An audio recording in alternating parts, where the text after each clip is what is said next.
প্রতিদিন ঘর গোছাই, তবুও যেন কেমন এলোমেলো। তারপর তাড়াহুড়ো করে এদিক ওদিক কাজ করি, কিন্তু রেজাল্ট শূন্য। যদি বলি আমরা আমাদের কাজ করার ধরনটাই যদি একবার বদলে নিই, তাহলে ঘর কিন্তু নিজের মতো করে থাকবে সাজানো আর পরিপাটি।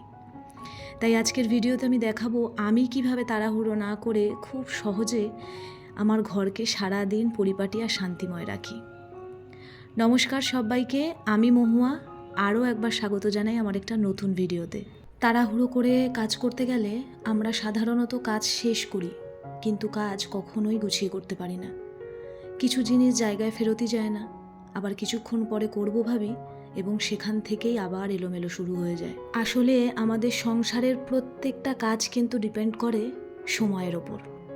সঠিক সময় এবং সেই সময়টাকে কাজে লাগিয়ে সংসারের প্রতিটা কাজ করা। আর সংসারের প্রত্যেক দিনের শুরুটা যদি সঠিক সময়ে করা যায়, তাহলে সারাদিন কিন্তু আমাদের না কোনো তাড়াহুড়ো করতে হয় আর না আমাদের নিজেদের শরীরে কোনো রকম ক্লান্তি আসে। তাই আমার এতদিনের বিবাহিত জীবনে বলুন বা আমার সংসার জীবনে বলুন, একটা জিনিস খুব ভালোভাবে রিয়েলাইজ করতে পেরেছি, time is very very important in our life.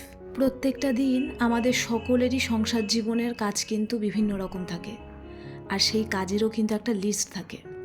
আমরা প্রত্যেকেই হয়তো সকালবেলা উঠে ঠিক করি যে আমরা এই কাজটা আগে করব, এই কাজটা পরে করব। তেমনি আমাদের প্রত্যেক দিন এইটাই মাথায় রাখতে হবে যে ছোট ছোট যে কাজগুলো আমাদের সংসারের, সেগুলো কিন্তু সঙ্গে সঙ্গে করে নিতে হবে। মানে ঘর পরিপাটি রাখার প্রথম নিয়ম হলো ডু ইট নাও। আর আমাদের সংসারে কিন্তু ছোট ছোট কাজগুলো একটু বেশিই থাকে। যেমন ধরুন, জায়গা মতন জিনিসটা রেখে দেওয়া। যেই জায়গা থেকে আমরা জিনিসটা নিলাম সেটা যদি তখনই সেই জায়গায় রেখে দিই, তাহলে অনেকটা হেল্প হয়। আপনার হাতের কাছে একটু ময়লা পড়ে রয়েছে, সেটাকে চট করে ফেলে দেওয়া। বেসিনে 2-4টে বাসন পড়ে রয়েছে, সেটাকে সাথে সাথে মেজে ফেলা। এই ছোট ছোট কাজগুলো করে ফেললে না, ঘরটা তো পরিষ্কার থাকেই, আর ঘরটা অগোছালো দেখতে লাগে না। আর এই ছোট ছোট জিনিসের দ্বারা যদি আমাদের ঘরটা পরিপাটি থাকে, তাহলে আমাদের বাড়িতে যদি হঠাৎ কোনো গেস্টও চলে আসে, তাহলে কিন্তু আমাদের কোনো তাড়াহুড়ো বা হঠাৎ করে কোনো অস্বস্তিতে পড়তে হয় না। তারপরে আমরা অনেকেই কিন্তু সকালবেলা ঘুম থেকে ওঠার পর আমাদের সংসারের কাজে সর্বপ্রথম যে ভুলটা করি, সেটা হলো ঘরের সমস্ত কাজ একসাথে করতে যাই, আর সেখানেই করে ফেলি আমরা সব থেকে বড় গণ্ডগোল। আমরা যদি রুম টু রুম পদ্ধতিটা অ্যাপ্লাই করতে পারি, তাহলে আমাদের কাজ কিন্তু অনেকটাই সহজ হয়ে যায়। তার মানে হলো সবার প্রথমে আমাদের একটা রুমকে ফোকাস করতে হবে, তারপরে আর একটা। সকালে উঠে পুরো বাড়ির কাজ দেখে ভয় না পেয়ে আমরা যদি ঠিক করি যে আজকে আমরা এই রুমটাকে পুরো ঠিক করব, পরের দিন আর একটা, সেক্ষেত্রে আমাদের চাপ কিন্তু অনেকটাই কম হবে আর রেজাল্ট হবে কিন্তু ভীষণ ভালো। কারণ আমার মতে 15 থেকে 20 মিনিট কিন্তু যথেষ্ট একটা রুম ক্লিন করা।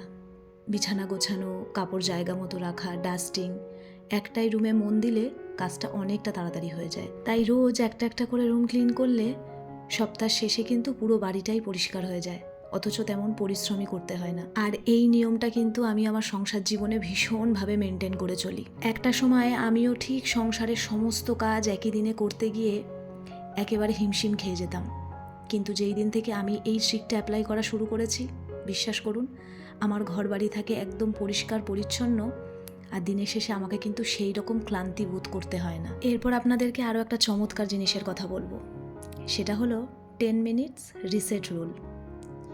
এই সময়টা দিনে 2বার আমাদের আলাদা করে রাখতে হবে, মাত্র 10 মিনিট। আর এই 10 মিনিট শুধুমাত্র আমরা ঘরের এলোমেলো জিনিসপত্রগুলো জায়গাটা জায়গায় রাখবো। আমাদের কম বেশি প্রত্যেকের বাড়িতেই কিন্তু বাচ্চা আছে, আর বাচ্চা বাড়িতে থাকলে ঘর অগোছালো হবে, এটা কিন্তু একটা স্বাভাবিক ব্যাপার। তাই দিনে 2বার এই 10টা মিনিট যদি আমরা সেই অগোছালো জিনিসগুলোকে জায়গা মতন রেখে দিতে পারি, বিশ্বাস করুন পুরো ঘরের লুকটাই বদলে যাবে। ওই 10টা মিনিটের মধ্যে কিন্তু আমরা আর কোনো রকম কাজে মন দেব না, শুধুমাত্র আমরা জায়গার জিনিস জায়গায় রাখব। তবে আমার মতে ঘর অগোছালো হয় কিন্তু ঘরের অতিরিক্ত জিনিসে। তাই আমাদের প্রত্যেককেই চেষ্টা করা উচিত যে ঘরে বেশি জিনিস নয়, মিনিমাল জিনিসটুকুই রাখা। কারণ ঘরে যত বেশি জিনিস থাকবে, তত বেশি কিন্তু আমাদের ঘরটাকে ক্লিন করতে লাগবে। তাই অপ্রয়োজনীয় জিনিসগুলোকে সরিয়ে ফেললে ধুলোবালিও কম জমে, গোছাতেও আমাদের অনেকটা সহজ হয়, আর ঘরটা দেখতে কিন্তু বড়ই সুন্দর লাগে। আর আমাদের আরও একটা জিনিস খেয়াল রাখতে হবে, সেটা হচ্ছে আমাদের ঘরের যেই জিনিসটা সব থেকে আগে চোখে পড়ে, বা ধরুন আপনার ঘরে কোনো অতিথি এলে যেই জায়গাটা সবার আগে চোখে পড়ে, সেই জায়গাটা কিন্তু সবার আগে আমাদের গোছাতে হবে। যেমন ধরুন আপনার লিভিং রুমের টেবিলটা বা সোফাটা বা আপনার রুমের বেডটা বা বেডসাইড টেবিলটা, এইগুলো কিন্তু সাধারণত মানুষের বেশি চোখে পড়ে। আমার যেমন ঘরে ঢুকেই কিন্তু আমার যে ডাইনিং এরিয়াটা বলুন বা লিভিং এরিয়াটা বলুন, এটা সবার প্রথমে কিন্তু মানুষের নজর কাড়ে। তাই এইখানের প্রত্যেকটা জিনিস আমাকে সব সময় পরিষ্কার পরিচ্ছন্ন রাখতে হয়। আমি যদি আমার রুমের দরজাটাকে বন্ধও করে রাখি তাহলে কিন্তু রুমের ভেতরটা দেখা যাবে না, কিন্তু একটা মানুষ যখন আমার ঘরে আসে তখন কিন্তু সবার প্রথমে আমার কিচেনটা আর আমার এই ডাইনিং এরিয়াটা কিন্তু সবার প্রথমে দেখা যায়। তাই আমি সব সময় চেষ্টা করি এই জায়গাটা একদম নিট অ্যান্ড ক্লিন রাখার। বিশেষ করে আমার এই অ্যাকোরিয়াম মানেই কিন্তু প্রচণ্ড পরিমাণে ময়লা জমে। তাই সপ্তাহে 4-5 দিন কিন্তু আমাকে এটাকে হালকা হালকা করে ওপর থেকে ক্লিন করতে হয়। দেখুন দেখতে কত সুন্দর লাগছে। তাই ঘরকে সুন্দর দেখানো বা গোছানো সেটা কিন্তু সম্পূর্ণ আমাদের ওপর ডিপেন্ড করে। আমরা কিভাবে ঘরটাকে গোছাতে চাই, কিভাবে মানুষের সামনে প্রেজেন্ট করতে চাই। ঘর গোছাতে আমি বরাবরই ভীষণ ভালোবাসি। আমার ভীষণ পছন্দের একটা কাজ আমার ঘর বাড়িকে একদম পরিপাটি টিপটপ করে রাখা। তবে এই ফ্ল্যাটে আসার পরে ঘর গোছানোর নেশাটা বা ঘর গোছানোর জন্য যেই জিনিসগুলোর দরকার সেই জিনিসের প্রতি নেশা এখন আমার আরও দ্বিগুণ বেড়ে গেছে। এই সংসারের প্রত্যেকটা কাজ আমি যেমন করতে ভীষণ ভালোবাসি এবং নিজে হাতে করি, আর প্রত্যেকটা কাজ কিন্তু আমি প্ল্যান মাফিক করি। আমি প্ল্যান ছাড়া কিন্তু ঘরের কোনো কাজই করি না। ওই জন্য হয়তো প্রত্যেকটা কাজ আমার জন্য অনেকটাই সহজ হয়ে যায়। আমি প্রত্যেক দিন রাতে প্ল্যান করে রাখি যে আমি পরদিন কি রান্না করব। এটা আমার প্রত্যেক দিনের হচ্ছে একটা রুটিন। আমি যেদিন রাতে ঠিক না করে রাখি যে আমি পরদিন কি রান্না করব, সেদিনকে সকালবেলাটা আমি ভীষণ পাজলড হয়ে যাই। তেমনি প্রত্যেক দিন সকালবেলা উঠে আমি 15 থেকে 20 মিনিট বসে আগে চিন্তা করি আমি আজকে কি কি কাজ করব, আমি কোন কাজটার পর কোন কাজটা করব। এইভাবে প্ল্যান করে নিই বলে আমার প্রত্যেকটা কাজ অনেকটা সহজ হয়। কারণ আমার ঘর হলো আমার মুড থিওরি। পরিপাটি ঘর মানে কিন্তু শুধু ক্লিন নয়, এটা দিনের মুডটাও কিন্তু ঠিক করে। আপনি যেদিন ঘরে একটু সাজিয়ে রাখবেন সেদিনকে কাজও বেশি হবে আর মনটাও কিন্তু ভালো লাগবে। একটা ক্লিন স্পেস মানে কিন্তু একটা ক্লিন মাইন্ড।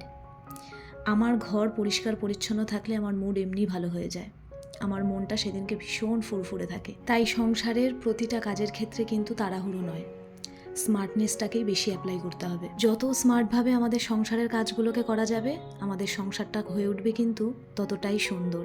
আর একটা সত্যি কথা আপনাদের সঙ্গে শেয়ার করি, আমি যখন আমার ঘরটাকে এত সুন্দরভাবে গুছিয়ে পরিপাটি করে রাখি আর যখন কেউ আমার ঘরে এসে বলে যে ঘরটা ভীষণ সুন্দর গোছানো, ভীষণ ভালো লাগে আসতে বা ঘরে এসে বসতে ভীষণ ভালো লাগে, তখন আমার মনের ভেতরে যে একটা আলাদাই শান্তি আসে সেটা আমি আপনাদেরকে বলে বোঝাতে পারবো না। আর আমার মতন আপনারাও হয়তো এই সেম জিনিস ফিল করেন। তাই আজকের ভিডিওতে আমি যেভাবে তাড়াহুড়ো না করে আমার ঘরটাকে সুন্দর রাখি সেই ছোট ছোট টিপসগুলো আপনাদের সঙ্গে শেয়ার করলাম। আশা করি আপনাদের ভিডিওটি ভালো লাগলো।